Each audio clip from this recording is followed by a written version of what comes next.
वो अपनी उंगलियों को बंदूक की तरह बनाता है और आसमान में उड़ते एक पक्षी पर निशाना साधता है। अचानक वह पक्षी फट जाता है और जमीन पर गिर पड़ता है। चोको ये देखकर हैरान रह जाता है और हीरो से पूछता है कि उसने ये कैसे किया, लेकिन हीरो कोई जवाब नहीं देता। हीरो उसे पार्किंग एरिया में ले जाता है, जहां वह सिर्फ अपने हाथ को हिलाकर दूर से ही गाड़ियों को कंट्रोल करने लगता है। वह बस अपनी उंगली घुमाता है और उसका बैंक बैलेंस 10 मिलियन हो जाता है। उसका हाथ मशीन गन में भी बदल सकता है। लेकिन ये सब उसके साथ तब हुआ जब पिछली रात पार्क में उस पर एक उल्कापिंड गिरा था। जब उसे होश आया तब उसे एहसास हुआ कि उसे सुपर पावर्स मिल चुकी है। सबसे पहले हीरो चोको को टेक्केन के पास ले जाता है। टेक्केन उससे पैसे ऐंठने की कोशिश करता है, लेकिन हीरो उसका हाथ धक्का देकर हटा देता है। इससे टेक्केन गुस्से में आ जाता है और हीरो को पकड़ लेता है, लेकिन हीरो उसे वापस पकड़कर हल्का सा दबाता है। टेक्केन दर्द से घुटनों पर गिर जाता है। हीरो उसे चोको से माफी मांगने के लिए मजबूर करता है। माफी मांगने के बाद भी हीरो का गुस्सा शांत नहीं होता। वह फिर से अपनी उंगली उसकी तरफ तान देता है। चोको समझ जाता है कि हीरो उसे मारने वाला है,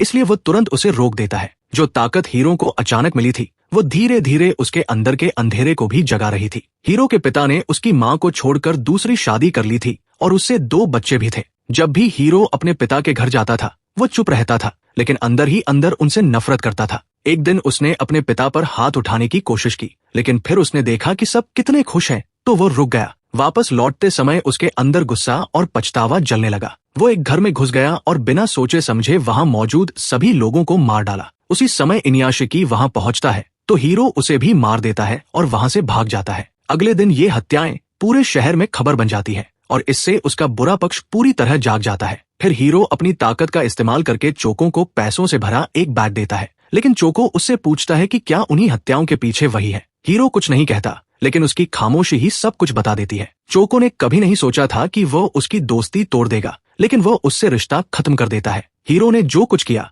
वो सिर्फ पैसों के लिए था ताकि उसकी माँ बेहतर जिंदगी जी सके। लेकिन एक दिन जब वो अपनी माँ के साथ घर जा रहा होता है तभी कुछ पुलिस वाले वहां पहुंच जाते हैं। उन्हें शक होता है कि वह उन हत्याओं से जुड़ा हुआ है और वे उसे थाने ले जाना चाहते हैं। हीरो घबरा जाता है और अपनी माँ को वहीं छोड़कर भाग जाता है। पुलिस उस पर गोली चलाती है, लेकिन वह उन्हें मार देता है और वहां से उड़ जाता है। कुछ ही समय में वो शहर का सबसे वांटेड क्रिमिनल बन जाता है। अब कहानी एक 58 साल के आदमी इनुयाशिकी से शुरू होती है। वो अपने परिवार के साथ टोक्यो आया था, अपने सारे सामान के साथ, इस उम्मीद में कि वह अपनी पत्नी और बच्चों को हर सुख सुविधा दे सके। वह दिन रात मेहनत करता था और अपने लिए सब कुछ कुर्बान कर देता था, लेकिन उसके बावजूद कोई उसकी कदर नहीं करता था। उसके परिवार को उससे कोई लगाव नहीं था और कोई उसकी इज्जत नहीं करता था। हर दिन इनुयाशिकी भीड़ भरी ट्रेनों में सफर करके अपने ऑफिस जाता था, जहां उसके साथ जानवरों से भी बदतर व्यवहार किया जाता था। एक दिन जब वह अपने घर के बाहर बैठा अपनी बदकिस्मती के बारे में सोच रहा था, तभी एक कुत्ता उसके सामने आकर खड़ा हो जाता है।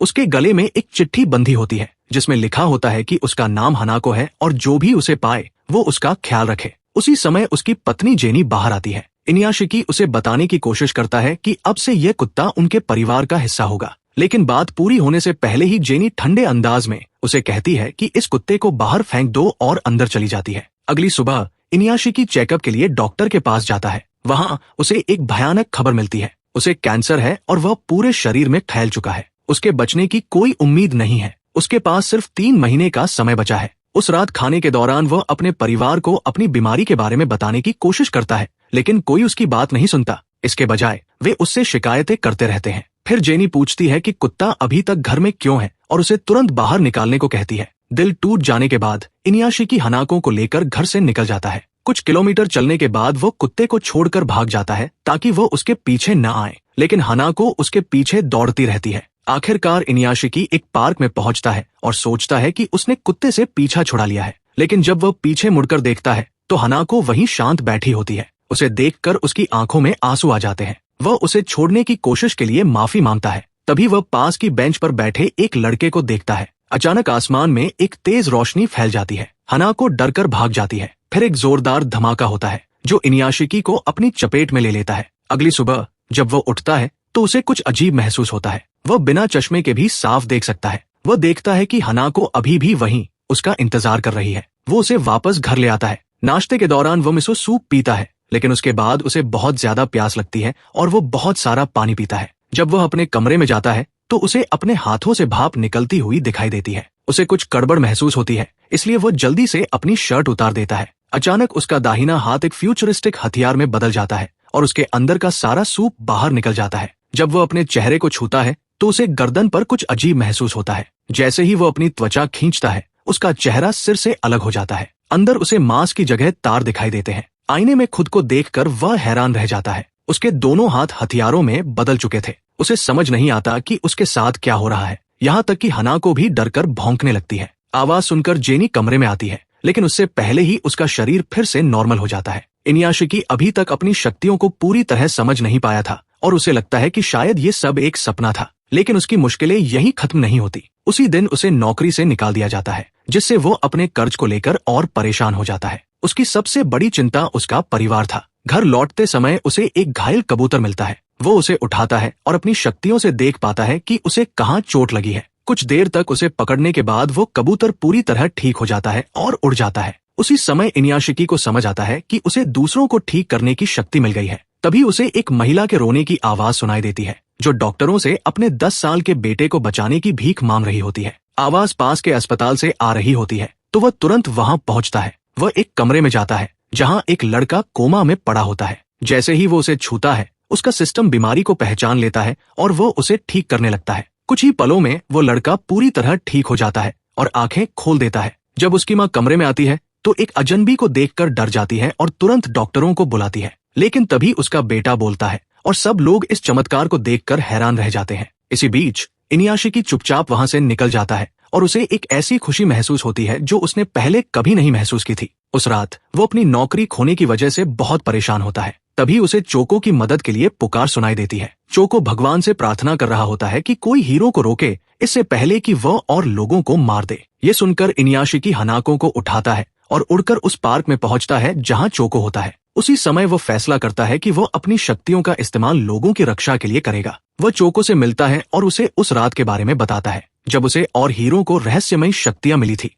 वो बताता है कि हीरो उसी बेंच पर बैठा था जब वो बड़ा धमाका हुआ था, जिसके बाद दोनों को ये अद्भुत शक्तियां मिली। फिर चोको उससे उसकी कमजोरी के बारे में पूछता है। अगर दोनों के पास एक जैसी शक्तियां थी तो हीरो को भी उसी कमजोरी से हराया जा सकता था। इनुयाशिकी ने कहा कि उसकी कमजोरी शायद मिसो सूप है, क्योंकि जब उसने उसे पिया था तो उसके शरीर ने उसे स्वीकार नहीं किया और बाहर निकाल दिया। उस दिन से चोको ने इनुयाशिकी को ट्रेनिंग देना शुरू कर दिया ताकि वह हीरो का सामना कर सके और उसे हरा सके। सबसे पहले उसने उसे अपनी उंगलियों से एक कॉफी के कैन पर निशाना लगाने को कहा। कई कोशिशों के बाद इनुयाशिकी सफल हो गया। बाद में जब वह थकान के कारण पानी पीता है तो उसका शरीर अचानक सारा पानी बाहर निकाल देता है। तभी चोको बोतल का लेबल पढ़ता है और समझता है कि उसमें इलेक्ट्रोलाइट सॉल्ट्स थे जो एथलीट्स पीते हैं। यहीं से उसे कनेक्शन समझ आता है। मिसो सूप में भी नमक होता है। इसका मतलब था कि इनुयाशिकी का शरीर सोडियम को प्रोसेस नहीं कर सकता। अगले दिन शाय स्कूल से घर लौट रही होती है, तभी उसकी मुलाकात हीरो से होती है। वो उसे अपने घर आने का न्योता देती है और कहती है कि वहाँ सिर्फ वह और उसकी बुजुर्ग दादी रहते हैं,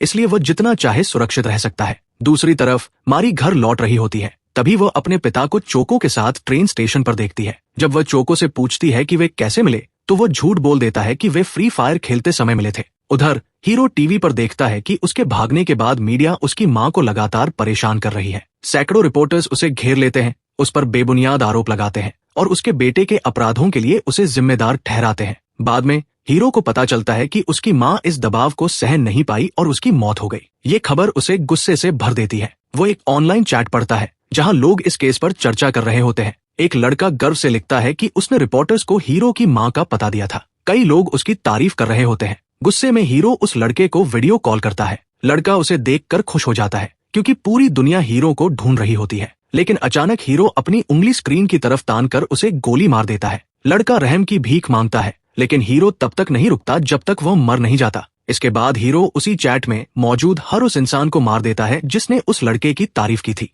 इस घटना से टोक्यो पुलिस मुख्यालय में हड़कंप मच जाता है। उस रात शाय हीरो से बात करने आती है। हीरो कबूल करता है कि उसी ने उस परिवार की हत्या की थी, लेकिन शाय ये मानने से इनकार कर देती है कि हीरो ऐसा भयानक अपराध कर सकता है। साबित करने के लिए हीरो उसे अपना रोबोटिक हाथ दिखाता है और फिर उसे अपने साथ उड़ाकर ले जाता है। उस दौरान शाय उन लोगों के लिए रोती है जिन्हें हीरो ने मारा था। फिर भी वो कहती है कि वो उसका साथ नहीं छोड़ेगी। बाद में वे घर लौट आते हैं। जैसे ही शाय पानी पी रही होती है तभी अचानक हथियारबंद एजेंट्स घर में घुस जाते हैं। शाय तुरंत हीरो को भागने के लिए चिल्लाती है, लेकिन हीरो उसे कसकर पकड़ लेता है और उसे जमीन पर गिरा देता है। खुद अपने शरीर को ढाल बनाकर गोलियों से बचाता है। फिर वह अपना रोबोटिक हाथ निकालता है और जोरदार हमला करता है, सभी एजेंट्स को मार देता है। जब सब खत्म होता है तो हीरो देखता है कि शाय की दादी मर चुकी है। फिर उसे एहसास होता है कि शाय भी सांस नहीं ले रही है। हालांकि उसने उसे बचाने की कोशिश की थी, लेकिन उसे कई गोलियां लग चुकी थी। अब कुछ नहीं किया जा सकता था। वो वहां से भाग जाता है।